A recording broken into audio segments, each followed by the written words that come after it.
August 12ಕ್ಕೆ ಸೂರ್ಯಗ್ರಹಣ ಸಂಭವಿಸಲಿದೆ. ಇದು 21ನೇ ಶತಮಾನದ ದೀರ್ಘ ಖಗ್ರಾಸ ಸೂರ್ಯಗ್ರಹಣವಾಗಿರುತ್ತೆ.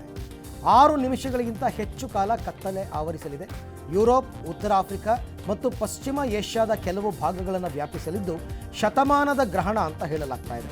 ಈ ಹಿಂದೆ ಜುಲೈ 2009ರಲ್ಲಿ ಸುಮಾರು 6 ನಿಮಿಷ 39 ಸೆಕೆಂಡ್ಗಳ ಕಾಲ ಗ್ರಹಣ ನಡೆದಿತ್ತು. ಈಗ ಆಗಸ್ಟ್ 12ಕ್ಕೆ ನಡೆಯುವಂತಹ ಸೂರ್ಯಗ್ರಹಣ ಭಾರತದಲ್ಲಿ ಗೋಚಾರ ಇಲ್ಲ.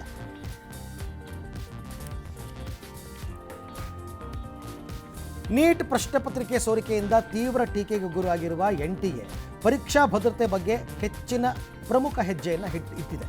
ದೆಹಲಿಯಲ್ಲಿರುವ ಮುಖ್ಯ ಕಚೇರಿ, ಪ್ರಾದೇಶಿಕ ಕಚೇರಿಗಳು ಹಾಗೂ ಪರೀಕ್ಷಾ ಸಾಮಗ್ರಿ ಸಂಗ್ರಹಿಸಿಡುವ ರಹಸ್ಯ ಕೊಠಡಿಗಳಿಗೆ 24 ಗಂಟೆಯೂ ಭದ್ರತೆ ಕಲ್ಪಿಸುವುದಕ್ಕಾಗಿ 7.5 ಕೋಟಿ ಮೌಲ್ಯದಲ್ಲಿ ಟೆಂಡರ್ ಅನ್ನು ಕರೆದಿದೆ. ಭಾರತ ಚೀನಾ ಮಧ್ಯೆ ಮತ್ತೆ ವ್ಯಾಪಾರ ವಹಿವಾಟು ಪುನಾರಂಭವಾಗಿದೆ. ಕೊರೋನಾ ವೈರಸ್ ನಂತರ ಭಾರತ ಚೀನಾ ಗಡಿಯಾಚೆಗಿನ ವ್ಯಾಪಾರವನ್ನು ಸ್ಥಗಿತಗೊಳಿಸಲಾಗಿತ್ತು. ಹಿಮಾಚಲ ಪ್ರದೇಶದ ಶಿಪ್ಕಿ ಲಾ, ಉತ್ತರಾಖಂಡದ ಲಿಪುಲೇಖ್ ಪಾಸ್ ಮತ್ತು ಸಿಕ್ಕಿಂನ ನಾಥುಲಾ ಮಾರ್ಗಗಳ ಮೂಲಕ ಭಾರತ ಮತ್ತು ಚೀನಾ ನಡುವಿನ ಗಡಿಯಾಚೆಗಿನ ವ್ಯಾಪಾರವು 6 ವರ್ಷಗಳ ನಂತರ ಪುನಾರಂಭವಾಗಿದೆ.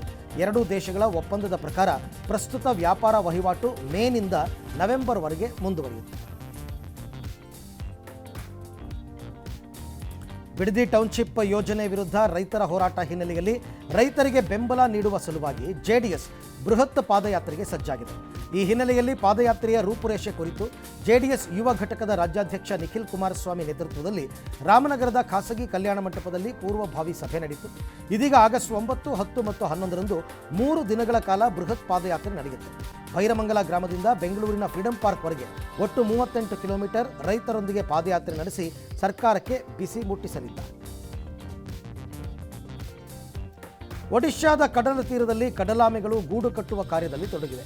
100 ಕಡಲಾಮೆಗಳು ಕಡಲ ತೀರಕ್ಕೆ ಬಂದಿವೆ. ಕಡಲ ತೀರದಲ್ಲಿ ಆಮೆಗಳು ಅಡ್ಡಾಡುತ್ತಿರುವ ದೃಶ್ಯಗಳು ಮನಮೋಹಕವಾಗಿವೆ. ಬಂಡೀಪುರ ಮಧುಮಲೈ ರಸ್ತೆಯಲ್ಲಿ ಬೈಕ್ ಸವಾರನನ್ನ ಆ ಕಾಡಾನೆಯೊಂದು ಅಟ್ಟಾಡಿಸಿಕೊಂಡು ಬಂದಿದೆ.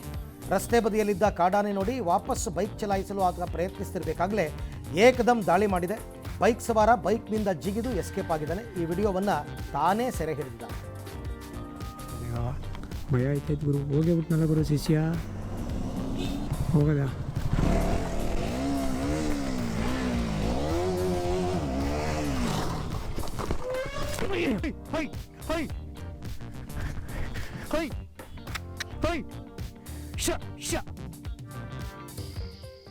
ಕುರ್ಕುರೆ ಪ್ಯಾಕೆಟ್ನಲ್ಲಿದ್ದ ಪ್ಲಾಸ್ಟಿಕ್ ಗಿಫ್ಟ್ ಬಾಲ್ ನುಂಗಿ 5 ವರ್ಷದ ಬಾಲಕ ಸಾವನ್ನಪ್ಪಿರುವ ದುರಂತ ಮೈಸೂರಿನ ಹುಣಸೂರು ತಾಲೂಕಿನ ಗೌರಿಪುರ ಗ್ರಾಮದಲ್ಲಿ ನಡೆದಿದೆ.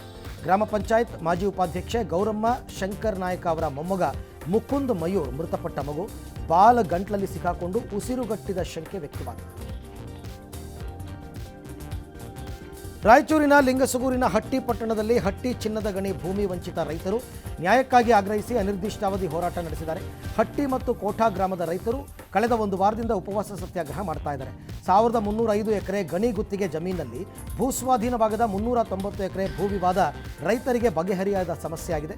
ಭೂಸ್ವಾಧೀನ ಮಾಡಿಕೊಳ್ಳದೆ ರೈತರ ಪಟ್ಟಾ ಜಮೀನಿನಲ್ಲಿ ECಯಲ್ಲಿ ಕಂಪನಿ ಹೆಸರು ನೋಂದಣಿ ಮಾಡಿರೋದಕ್ಕೆ ಆಕ್ರೋಶ ವ್ಯಕ್ತವಾಗಿದೆ. ಆಗಸ್ಟ್ 15ರಿಂದ ಶ್ರೀಲಂಕಾ ವಿರುದ್ಧ ನಡೆಯಲಿರುವ ಟೆಸ್ಟ್ ಸರಣಿಯಿಂದ ಟೀಂ ಇಂಡಿಯಾ ವೇಗಿ ಜಸ್ಪ್ರೀತ್ ಬುಮ್ರಾ ಔಟ್ ಆಗಿದ್ದಾರೆ. ವೇಗದ ಬೌಲರ್ ಬುಮ್ರಾ ಎಡ ಮೊಣಕಾಲಿನಲ್ಲಿ ನೋವು ಅನುಭವಿಸ್ತಾ ಇದ್ದಾರೆ. ಕ್ರಿಕೆಟ್ಗೆ ಮರಳೋದು ಸುರಕ್ಷಿತವಲ್ಲ ಅಂತ ಅಧಿಕಾರಿಗಳು ನಿರ್ಧಾರ ಮಾಡಿದ್ದಾರೆ. ಸಂಪೂರ್ಣವಾಗಿ ಚೇತರಿಸಿಕೊಳ್ಳೋದಕ್ಕೆ ಸಲಹೆ ನೀಡಿದ್ದಾರೆ. ಪಶ್ಚಿಮ ಬಂಗಾಳದಲ್ಲಿ ಬಂಧನಕ್ಕೊಳಗಾಗಿರುವ ಶಂಕಿತ ಉಗ್ರ ಹಮೀಮ್ ಮೊಂಡಲ್ ಮುಖ್ಯಮಂತ್ರಿ ಸುವೇಂದು ಅಧಿಕಾರಿ ಮೇಲೆ ನಿಗಾ ಇಟ್ಟು ಮಾಹಿತಿ ಕಲೆ ಹಾಕ್ತಾ ಇದ್ದ. ಅಲ್ಲದೆ ಜಂತರ್ ಮಂತರ್ನಲ್ಲಿ ಇತ್ತೀಚೆಗೆ ನಡೆದ CJP ಪ್ರತಿಭಟನೆಗೆ ಪೊಲೀಸರ ಸಮವಸ್ತ್ರದಲ್ಲಿ ನುಸುಳಲು ಸಂಚು ರೂಪಿಸಿದ್ದ ಅಂತ ವಿಶೇಷ ಕಾರ್ಯಪಡೆ ತಿಳಿಸಿದೆ.